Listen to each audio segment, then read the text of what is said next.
Not to walk to the library today and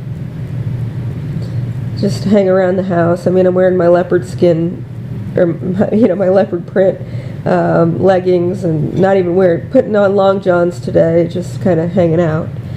And I was in here running, and I noticed that when I get to the end of my run, that's when I start to see people coming by a lot more often. And then they'll be smoking meth or spraying beat up gas or whatever the fuck they're doing. And I noticed 2 of them in a row had exactly the same limp or the same gait. Not really a limp, but it's sort of a stiffness of gait. And they kind of play it off like it's a cool gait, but it's a limp.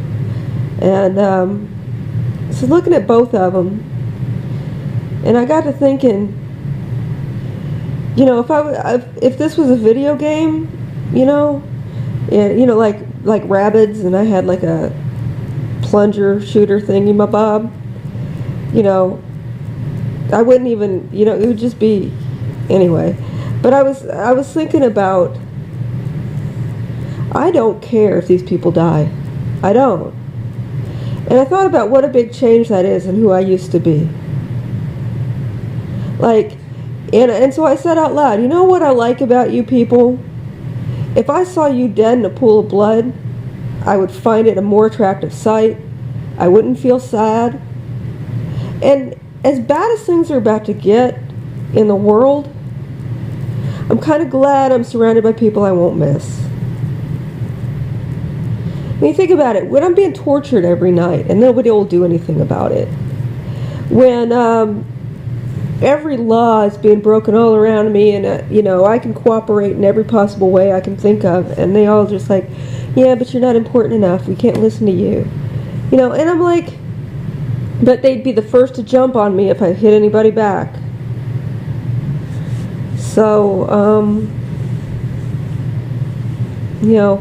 and then I was thinking about Tommy telling people about the kind of culture that I'm from. First of all, one of our ethnic names is the Xiongnu, which is bad slaves. Like, really, you're fucking up if you think you can enslave one of us.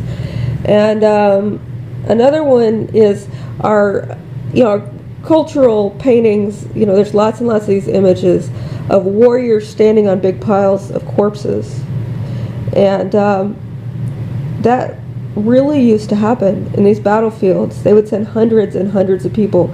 They'd all want to fight the same fighter, but the more people he fought, eventually he'd be standing on the pile of corpses and building this hill out of the people on the battlefield that were keep fighting him.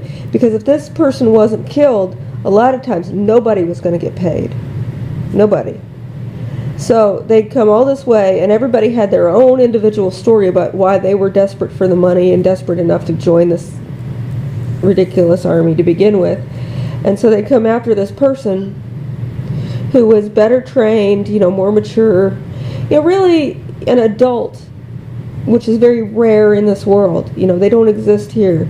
I was listening to a report, something going on in Afghanistan, some quote from Ashraf Ghani, and I imagined myself saying, if he was complaining about, Donald Trump, and I'm like, what the fuck do you expect? Are you an adult? Is your neighbor's leader an adult? Is there anybody in this world that's an adult? Why do you expect the United States to be the adult? There are no adults. There just aren't any.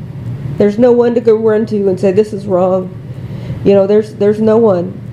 You've got people that are going to beat you up if you respond. And so when you do act, you better act big and you better act fast. And so then they're all running around saying, is this the moment? Is this the moment she's going to go off? Is this the moment she's going to go off? And I'm like, if you leave me alone, that moment will be longer from now.